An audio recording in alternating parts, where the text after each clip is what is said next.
Hello friend, আশা করি সবাই ভালো আছো। আজ চলে এসেছি একটি দুর্দান্ত ভিডিও নিয়ে। ইতিমধ্যে লক্ষ্মীর ভাণ্ডার নিয়ে বড় ঘোষণা করে ফেলেছেন রাজ্যের মুখ্যমন্ত্রী। কি বলেছেন?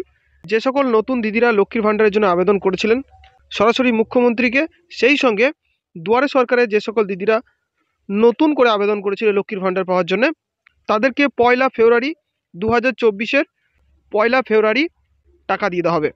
যেহেতু সামনেই লোকসভা নির্বাচন, তাই লোকসভা নির্বাচনের আগেই বড়সড় ঘোষণা করলেন রাজ্যের মুখ্যমন্ত্রী মমতা বন্দ্যোপাধ্যায়। কোনো পেন্ডিং থাকা লক্ষ্মী ভাণ্ডার যাতে বাদ না পড়ে, তার জন্য কিন্তু তিনি ব্যবস্থা নিতে বলেছেন জেলা প্রশাসনকে। তো বন্ধুরা, বর্ধমানের জনসভা থেকে রাজ্যের মুখ্যমন্ত্রী মমতা বন্দ্যোপাধ্যায় নতুন লক্ষ্মী ভাণ্ডার পাওয়া দিদিদের আবেদন ও সেই সঙ্গে যারা লক্ষ্মীর ভাণ্ডার পাচ্ছে তাদের জন্য তিনি কি বলেছেন সে বিষয়ে আজকে বিস্তারিত বলবো। তার আগে ছোট্ট একটি অনুরোধ করবো, যদি চ্যানেলটিতে নতুন হয়ে থাকো অবশ্যই চ্যানেলটি সাবস্ক্রাইব করবে, আর যদি ফেসবুকের মাধ্যমে দেখছো তাহলে প্লিজ পেজটিকে ফলো করে পাশে থাকবে। তো বন্ধুরা, প্রথমে আমরা একটি দৈনিক অনলাইন প্রতিবেদনে চলে এসেছি, সেখান থেকে সবিস্তার দেখে নেব। কি বলছে? 1 ফেব্রুয়ারিতেই পাবেন লক্ষ্মীর ভাণ্ডার, বার্ধক্য ভাতা নিয়ে খুশির খবর দিলেন রাজ্যের মুখ্যমন্ত্রী মমতা বন্দ্যোপাধ্যায়। নতুন বছরেই বড় ঘোষণা রাজ্যের মুখ্যমন্ত্রী মমতা বন্দ্যোপাধ্যায়। বুধবার পূর্ব এবং পশ্চিম বর্ধমানের সরকারি পরিষেবা প্রদান অনুষ্ঠানে উপস্থিত ছিলেন রাজ্যের প্রশাসনিক প্রধান।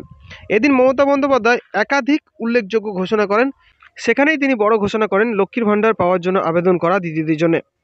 তিনি বলেন, যে সমস্ত রাজ্যবাসী দুয়ারে সরকার এবং সরাসরি মুখ্যমন্ত্রীতে আবেদন করেছিলেন তাদের 6টি প্রকল্পে 1 ফেব্রুয়ারি থেকে সুবিধা দেওয়া হবে। অর্থাৎ 1 ফেব্রুয়ারি থেকেই কিন্তু 2024-এর 1 ফেব্রুয়ারি থেকেই কিন্তু টাকা দেওয়া শুরু হবে লক্ষ্মীর ভাণ্ডার সহ আরও যে সকল প্রকল্পগুলি আছে।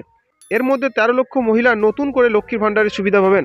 অর্থাৎ বারবার করে বলে রাখি, যারা নতুন লক্ষ্মীর ভাণ্ডারের জন্য আবেদন করেছে তাদের কিন্তু সমস্তটাই অ্যাপ্রুভ করে দিতে বলেছেন রাজ্যের মুখ্যমন্ত্রী মমতা বন্দ্যোপাধ্যায়। কোনো কারণ বা অজুহাত দেখিয়ে কিন্তু পেন্ডিং রাখা যাবে না, এমনটাই তিনি বলেছেন। এবার দেখে নেব কোন কোন প্রকল্পে কত নতুন মানুষ আবেদন করেছে যারা 1 ফেব্রুয়ারি থেকেই টাকা পাবে। 9 লক্ষ মানুষ বার্ধক্য ভাতা পাবেন, 7,000 মানুষ মানবিক ভাতা পাবেন।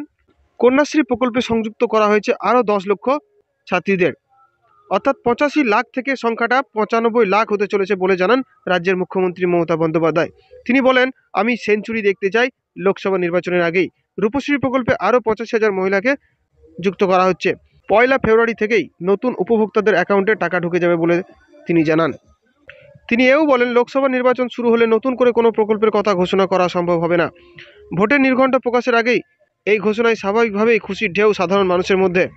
তো বন্ধুরা, যে সকল নতুন দিদিরা দুয়ারে সরকারি লক্ষ্মীর ভাণ্ডারের জন্য আবেদন করেছিলেন তারা প্রতিনিয়ত যেভাবে আমাকে হোয়াটসঅ্যাপ গ্রুপ সহ টেলিগ্রাম গ্রুপে যেভাবে প্রশ্ন করছিলেন যে আমরা কবে থেকে টাকা পাবো, আমাদের আবেদন কি গ্রাহ্য হয়েছে না হয়নি, এরকম বহু প্রশ্ন তাদের মনে ছিল।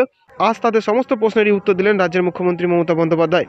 তো বন্ধুরা, এই 6টি প্রকল্পে যে সকল নতুন মানুষেরা আবেদন করেছে তাদের জন্য অত্যন্ত খুশির খবর আজকের এই ভিডিওতে দিলাম। তো বন্ধুরা, সেই সঙ্গে অনুরোধ করব, কে কোন জেলা থেকে ভিডিওটি দেখছো অবশ্যই কমেন্ট করে জানিও। ভিডিওটি শেষ করার আগে অনুরোধ করব, ভিডিওটি বেশি বেশি করে শেয়ার করো যাতে করে এই গুরুত্বপূর্ণ তথ্যটি সকলের কাছে পৌঁছে যায়। আর যদি ভিডিওটি ভালো লেগে থাকে অবশ্যই একটি লাইক করবে, সঙ্গে চ্যানেলটি সাবস্ক্রাইব করে পাশে থাকবে। আজ এ পর্যন্ত, ধন্যবাদ।